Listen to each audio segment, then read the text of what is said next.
Hey, I'm Pat. Welcome to Daily Devo. Today we're going to talk about the fourth commandment.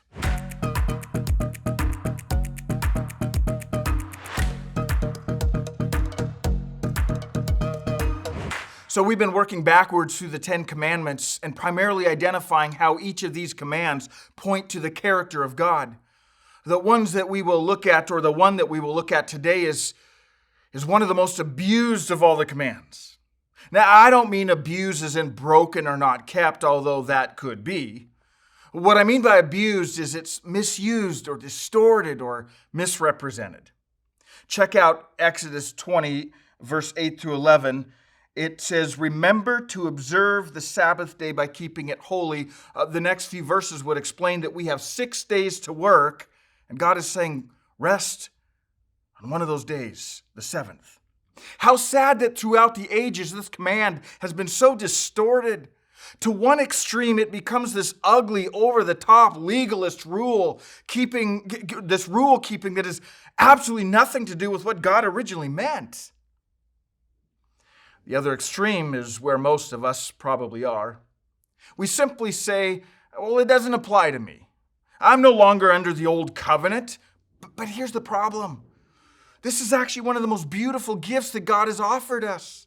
Yes, I said gifts. It is one of the most beautiful gifts from God.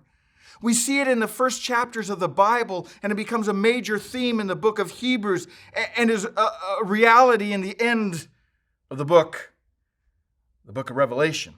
You see, from the very beginning, God's desire was to give you and I rest.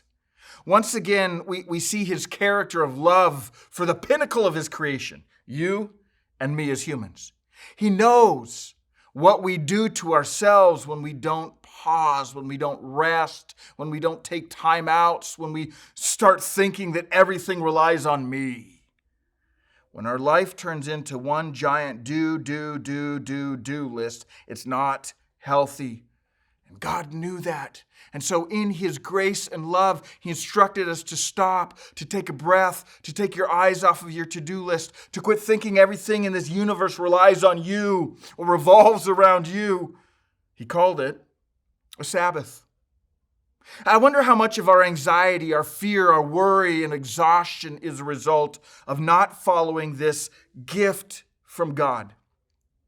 My suggestion is that we quit ignoring this advice, that we take this Sabbath principle of resting and focusing on God a little more serious. Our dad, meaning our Father in heaven, our Creator, knows what's best, and he wants what's best. Maybe we should pay attention to his advice.